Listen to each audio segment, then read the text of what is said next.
todos los estudios y obtengo que los tres me pueden decir eso. ¿Ya? Proposición fáctica número 2. Mi hijo, cuando vivía conmigo, era un chico sano. Nunca había tenido problemas con la alcohol. Era sano. Supongamos, por alguna extraña razón, que nadie me puede decir eso. Como les decía, esa proposición fáctica no existe, no la tiene. Proposición fáctica número 3. Él era un chico recto, nunca había tenido problemas ni con la ley, ni aquí en la casa, ni nada de eso. ¿Quién me puede decir eso? Supongamos que en este caso, mi cliente más mi testigo A. Ahora, lo que aquí me interesa es simplemente simplificar para darles un mensaje claro. Supongamos que mi cliente no podía decir nada más que eso. Y solo le constaban estos dos hechos. El primero, el número 1, y el 3.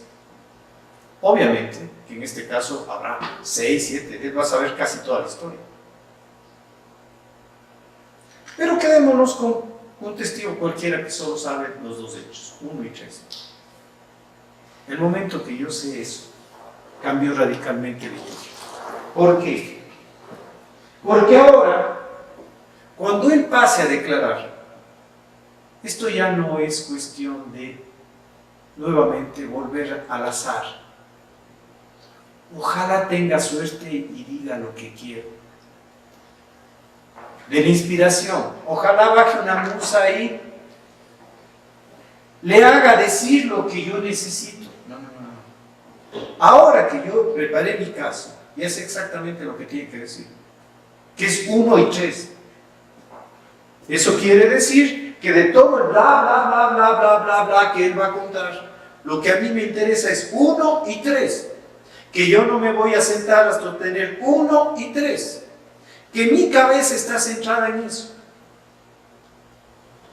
Fíjense que, por ejemplo, a pesar de que en muchas cosas hizo un mal trabajo el joven abogado, en este tema hizo bastante buen trabajo.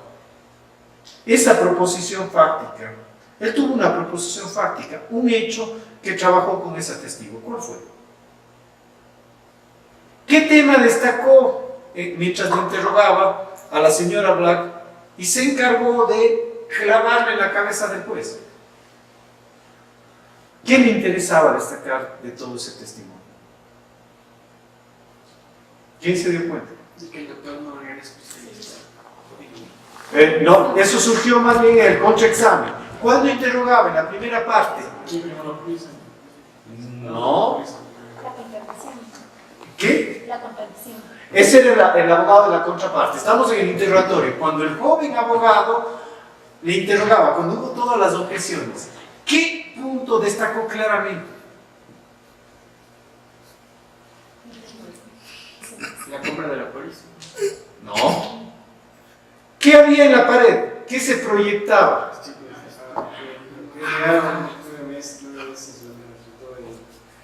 Ok. ¿Qué le pidió a la señora? Que lea la póliza.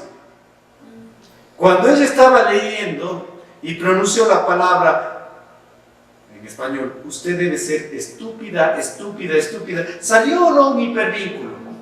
O sea, yo no solo estaba haciendo leer, le proyecto al juez ahí. El rato que ella lo dice, ¡pac!, lo vuelvo a traer. Acaba de leer, ¿cuál es la siguiente pregunta? Que le objetan al joven abogado. ¿Qué dice? Puede volver a leer. Objeción repetitiva. Ok, ese joven abogado hizo no muy buen trabajo. Si él me objeta por repetitiva, mi intención es que el tribunal se quede con eso. Y el tribunal, el juez le dice que al lugar, estoy yo no seguro que está clavado en la cabeza del juez ese tema. Me salí con la mía. Entonces, solo ese momento, realmente, puedo comenzar a actuar de manera técnica. Por eso les decía, no importa cuánto camine, si no saben a dónde va, no sirve de nada. Todas las técnicas que vamos a ver, evidentemente están al servicio de la estrategia que han diseñado. Tiene sentido, en tanto y en cuanto, sirvan para este punto. Ok, ahora, podemos ahora sí entrar al interrogatorio, porque si no entendíamos esto, pues no podemos explicar técnicamente el interrogatorio. ¿Cómo vamos a actuar? Primero vamos a ver el qué. ¿Qué quiero hacer cuando interrogo? Y en un segundo momento vamos al cómo. ¿Cómo voy a conseguir estos objetivos que estratégicamente me he planteado? El qué global, el qué de todo el litigio. ¿Qué quiero? Ganar el caso. Para eso estamos en un juicio. Entonces, el qué del interrogatorio se responde desde la misma lógica. ¿Qué puedo obtener en el interrogatorio que me sirva para el fin último? Ganar el caso.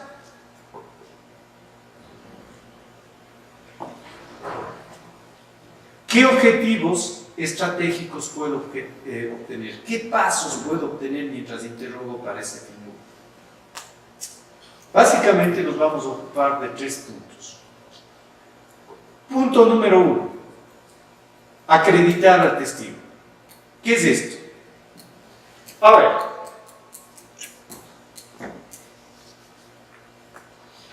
Yo como abogado del trabajador, le voy a traer a él, el testigo A mi testigo B y al perito contable C, y en base a esos 3 testimonios voy a decir que el señor le pague $20,000. Si esa es mi pretensión, ¿tendré o no que tener la gentileza de explicarle a este juez por qué carajo voy a creer A, B y a C? En términos muy sencillos y muy morochos, eso es acreditar al testigo. Darle razones concretas a este juez por qué creerles a cada uno de ellos. Y esto a su vez se juega en 2 ámbitos. Ahora, el litigio nunca es unidireccional. Siempre es una vía de ida y vuelta. En el lado positivo, es justamente lo que acabamos de decir. Dar razones por qué este señor es digno de confianza. Lo que está diciendo usted debe creer. Pero no se olviden que cuando ustedes se sientan, yo me paro. Y el rato que me paro a contrainterrogar, la imagen que ustedes tienen es que me voy a acercar a su testigo con un ramo de rosas. ¿Voy o no a verle las costuras? Y para cuando yo haga eso, ya es tarde para ustedes. Van a ser espectadores en primera fila de cómo me como con ensalada a su testigo. Entonces, ¿cuál es la idea? Antes de que yo me pare, piensen en dónde le puedo dañar a él, dónde le puedo golpear, cómo le voy a cuestionar. Para hacer eso tienen que salir de donde están y ponerse en mis zapatos. Si yo le fuera a contrainterrogar, ¿qué le golpearía? Tiene esta otra y esta otra debilidad. Perfecto. Tiene la debilidad A, B y C. Ahora sí vuelvo a mi papel. ¿Cómo hago para que él me justifique eso? Cosa que cuando él se levante ya no le pueda golpear a mi cliente. Esa es la idea. Estamos hablando básicamente de proteger al cliente, darle una mano de laca protectora, que él no le pueda golpear. Ese es, en esencia, el objetivo de esta esfera. Ok.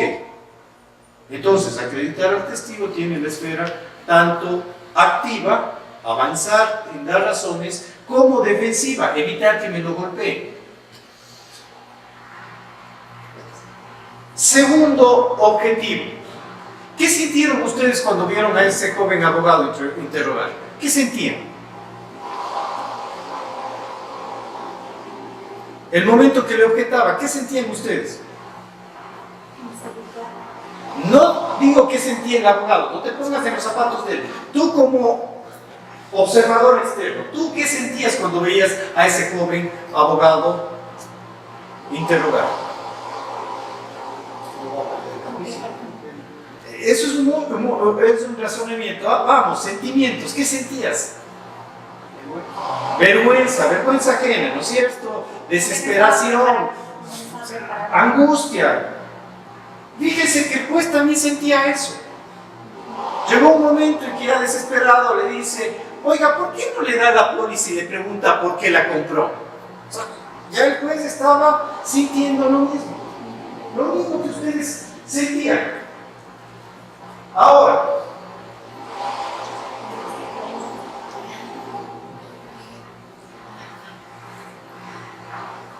¿ese abogado llegó o no al mando de ese interrogatorio? ¿Cuál es el problema? El problema es que tanto en el COGEP como en el COE resulta que en ambos dicen que estos jueces en materia penal, este juez en materias no penales, no se van a dormir a su casito día y noche mientras no resuelvan la causa. En el COE resulta que el expediente, ¿en manos de quién está cuando llega el caso al tribunal? ¿Quién tiene el expediente? El fiscal. No tiene el tribunal. Así que el tribunal no tiene que leer, por más que quisiese. En el COGEP, ¿quién toma las versiones? En materia penal las toma el fiscal. Ok. En materias no penales, ¿quién toma las versiones? No hablo de los testimonios, versiones, las declaraciones anteriores que quedan por escrito. ¿El juez toma las versiones? ¿El secretario toma las versiones? No hay versiones. Simplemente lo que dices ese día en la audiencia. Es cierto que queda un acta, queda generalmente grabado, no hay pero el juez no va a ver el acta nunca. Si no consigues que tus testigos digan las cosas, simplemente, ¿cómo carajo quieres que yo resuelva si la información nunca me llegó? Así de sencillo es esto. Y esto es dramático. Miren, si de este curso, del 100% de objeciones, salvo una, ¿por qué fueron la gran mayoría de objeciones de esa película? Sugestivas, ¿no es cierto? Ahora, si de este curso solo aprenden una cosa, nada más que una cosa, a decir objeción sugestiva, ¿a cuántos colegas les van a tener contra las cuerdas fregados? Nuestras preguntas comienzan o no, diga el testigo si es verdad. Si comienza la pregunta con diga el testigo si es verdad, ¿va o no a terminar el sugestivo? Solo con aprender eso. ¿Es justo o no decir que al menos a un 60% de colegas les van a tener fregados en una audiencia? Solo con eso, nada más que con eso. Eso es lo dramático de esto, de las destrezas. Lo que pasa es que todavía, como les decía, no nos damos cuenta porque todos somos medianamente inútiles. Me explico. En materia civil, las preguntas sugestivas siempre fueron objetables. ¿Es correcto lo que estoy diciendo? Incluso antes de coger. Eso no es cierto. ¿Sí? Piensen en cualquier pliego de preguntas que hicieron antes del coger. ¿Cuántas de las preguntas eran sugestivas? Y alguna vez alguien les objetó. ¿Alguna vez el juez les mandó a cambiar por sugestivas? Así es como ejercimos. Entonces, los cambios son absolutamente radicales. ¿Cuál es el segundo objetivo? El segundo objetivo, vamos a decir, que es que fluya la información. Que me presentes a este testigo y que lo hagas hablar de manera que este juez pueda entender qué carajo dice. Y como eso es un poco complejo, a su vez vamos a fijarnos 3 submetas. Meta número 1, orden, orden, orden, orden. Los abogados solemos ser desordenados por naturaleza. Si la información no sale ordenadamente, es difícil que la entiendan. Ahora, su sentido común, ¿qué les dice? ¿Cuál es el orden que normalmente será el más apto para que él pueda entender las cosas? ¿Qué orden usarían? Usen solo el sentido común. ¿Cuál será un buen orden para que él entienda las cosas? Pienso que un criterio que en los casos prácticos es verdad que ahora los abogados ya van directamente, o sea, ya no siguen un proceso, sino van directo al caso, o sea, lo que usted dice, lo que le interesa. Entonces, desde ahí empieza el desorden. Y para que haya información, tampoco pienso que en el juicio van a seguir un orden. ¿Pero cuál es ese orden? El, Hay varios esquemas. El cronológico. Si él me narra en orden cronológico, ¿será o no? De acuerdo al tiempo. Primero pasó esto, luego. ¿Por qué es un buen orden? Porque fíjense que a pesar de que con muchos de ustedes no he tenido el gusto todavía de conversar de tú a tú 2 minutos, voy a ser tan soberbio de afirmar que su cabeza funciona en orden cronológico. ¿Y cómo puedo hacer esa afirmación si no he tenido el gusto de hablar 2 minutos con ustedes? Porque son seres humanos e incluso algo más básico, seres vivos. Y todos los seres vivos, mientras vivimos, estamos atrapados en un continuo presente. Lo único que tenemos es este momento. El pasado es un recuerdo, el futuro es una proyección. Lo único que tengo es la sucesión de ahoras. Y esa sucesión de ahoras va o no dando un orden cronológico. El día primero me levanté, me di un baño, desayuné. Y así va transcurriendo mi vida. Y transcurre la vida de todos ustedes. Entonces, por eso es que su cabeza funciona en orden cronológico. Y por eso yo puedo estar seguro que la cabeza del juez también funciona en orden cronológico. Y si consigo que mi testigo hable en ese sentido, va a ser muy fácil de entender para él. Por eso es que las novelas, las series de televisión, etcétera, se hacen en orden cronológico. Sí hay algunas que quieren romper de acuerdo, pero normalmente ese es el esquema que se usa. Bien, no es el único esquema.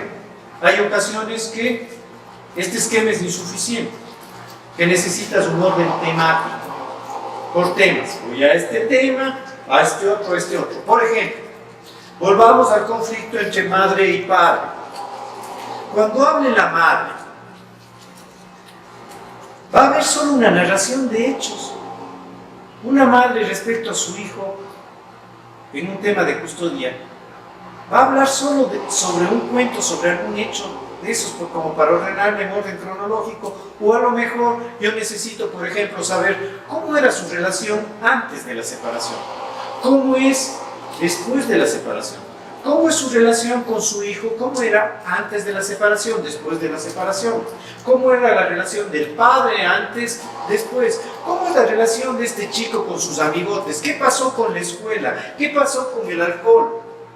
Se dan cuenta que ahí ya no basta un mero orden cronológico, ya no hay solo una historia que contar. Yo necesito ir armando temas. Estos son los 2 grandes esquemas. Y los abogados tenemos que saber que son herramientas, depende de tu caso. Por ejemplo, también en el caso de los peritos se suele usar el orden temático, no cronológico. Porque ellos no nos vienen a contar hechos, nos vienen a contar qué conclusiones sacaron de la experticia que hicieron. Entonces, no es un orden cronológico, sino temático. Y los grandes abogados saben que lo más potente, normalmente, son los órdenes mixtos. Que yo puedo tener un orden temático, pero por ejemplo, cuando llego a mi proposición fáctica, quiero destacarle y hago un paréntesis y me voy a ocupar de ese tema y voy a sacar todo lo que quiero. Después cierro el paréntesis y continúo. O al inverso, digamos que estoy dentro del orden temático de la relación del padre con ella y digamos que ella sacó una orden de alejamiento porque él ingresó a la casa violentamente un día y le amenazó a ella y a su hijo. Ese capítulo, ese episodio, ¿se contará o no en orden cronológico? Estoy en un orden temático, más como aquí viene una narración de hechos, yo meto un orden cronológico adentro. Eso sabe ser un gran abogado. Pero, cuidado con que lo que no puede ser es desordenado. Todo esto está pensado y tiene su esquema, tiene su lógica. Bien, tiene que ser ordenado. ¿Qué más? Ahora sí, póngase en los zapatos del abogado joven. Ya no son un observador externo. Si eran el abogado joven mientras interrogaba, ¿qué hubiesen odiado?